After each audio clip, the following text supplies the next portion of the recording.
Greetings, friends. Bonjour, chers amis. Aujourd'hui, je voudrais prendre un moment pour exprimer ma gratitude envers le Seigneur pour la liberté religieuse dont beaucoup d'entre nous bénéficient aujourd'hui. Bien qu'il y ait des pays où les gens ne sont pas libres de suivre leur propre conscience, de nombreux autres pays, y compris les États-Unis, offrent encore la liberté religieuse pour tous. Cependant, comme l'histoire le révèle, la liberté religieuse est un concept relativement nouveau. Pendant des siècles, l'Église et l'État étaient unis, l'État étant souvent dominé par l'Église. Dans notre lecture de ce merveilleux livre, La tragédie des siècles, nous avons vu comment la persécution survient lorsque l'État devient un instrument qui impose les enseignements et les dogmes de l'Église. Cela a été le plus clairement illustré pendant ce qui a été appelé le Moyen Âge, lorsque pendant plus de 1000 ans, l'Église catholique romaine détenait le pouvoir d'imposer ses dogmes. Pour gagner plus de partisans au cours de ces premières années, l'Église romaine a adapté plusieurs pratiques païennes, y compris le culte des images et le culte du soleil. À mesure que l'Église continuait de croître, elle s'efforçait d'établir le jour vénérable du soleil, le dimanche, comme le jour du Seigneur, tentant de remplacer le sabbat du 7e jour de la Bible. Nous lisons dans la tragédie des siècles des édits royaux, des décisions de conciles généraux, des ordonnances de l'Église appuyées par le pouvoir séculier, tels sont les moyens qui furent employés pour donner à une fête païenne une place d'honneur dans le monde chrétien. En 321 après Jésus-Christ, l'empereur romain Constantin, un converti, en théorie, au christianisme, a introduit la première mesure publique imposant l'observation du dimanche. Cette loi exigeait que tout le monde se repose le jour vénérable du soleil, mais permettait aux agriculteurs de la campagne de travailler si nécessaire. Au fil du temps, cependant, et à mesure que la papauté s'établissait plus fermement, le travail d'exaltation du dimanche s'est poursuivi jusqu'à ce que tous aient l'obligation de se reposer le jour saint désigné par l'Église. L'Église catholique romaine, à l'époque comme aujourd'hui, voyait dans ce transfert du jour saint de Dieu du sabbat du 7e jour au dimanche une marque de son autorité. L'historien Eusèbe, évêque catholique et ami de l'empereur Constantin, explique le pouvoir de l'Église de procéder à ce changement radical en ces termes : « Tout ce qui devait se faire le jour du sabbat, nous l'avons transféré sur le jour du Seigneur. »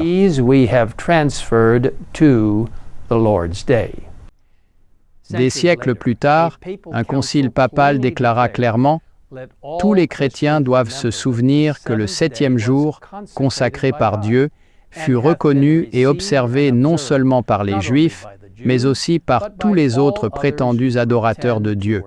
Quant à nous, chrétiens, nous avons changé leur sabbat et lui avons substitué le jour du Seigneur. Une autre pratique non biblique instituée par l'Église romaine était d'exiger que les gens confessent leurs péchés à un prêtre pour obtenir le pardon, plutôt qu'à Dieu seul. Cette pratique a conduit à plusieurs conséquences négatives. Ellen White affirme : « La prétention de l'Église au droit de pardonner est pour beaucoup d'âmes un encouragement au péché. La confession, sans laquelle elle n'accorde pas son pardon, tend également à autoriser le mal. » De plus, elle écrit : « Celui qui fléchit les genoux devant un homme pécheur et lui révèle les pensées et les secrètes fantaisies de son cœur dégrade sa virilité et avilit les instincts les plus nobles de son âme. Et comme le prêtre est pour lui le représentant de la divinité, son idée de Dieu est ravalée au niveau de l'humanité. » Le passage du sabbat au dimanche et le sacrement de la confession ne sont que deux exemples des nombreuses traditions humaines de l'Église romaine qu'elle a imposées religieusement par le pouvoir de l'État. La vente d'indulgences est un autre exemple. Elle permettait aux gens de prépayer et de recevoir l'absolution pour tout péché qu'ils prévoyaient de commettre. Les enseignements du purgatoire et d'un enfer éternel ont semé la terreur dans le cœur de beaucoup. Tirant parti de cette peur, l'Église a amassé d'énormes sommes d'argent de la part des familles, espérant payer suffisamment pour sortir leurs proches décédés de la misère et les conduire au bonheur éternel. Malheureusement, presque personne n'avait accès aux Saintes Écritures, donc ils n'étaient pas conscients que ces pratiques étaient contraires à la parole de Dieu. Cependant, à travers l'histoire, Dieu a toujours eu un groupe de personnes qui défendaient sa vérité. Dans la tragédie des siècles, nous avons lu à propos de ces héros qui, au fil des siècles, ont été fidèles à Dieu, quel qu'en soit le coût. Ces fidèles exemplifient ceux dont Jésus parlait en Apocalypse 2, 10, lorsqu'il a dit « Sois fidèle jusqu'à la mort, et je te donnerai la couronne de vie. »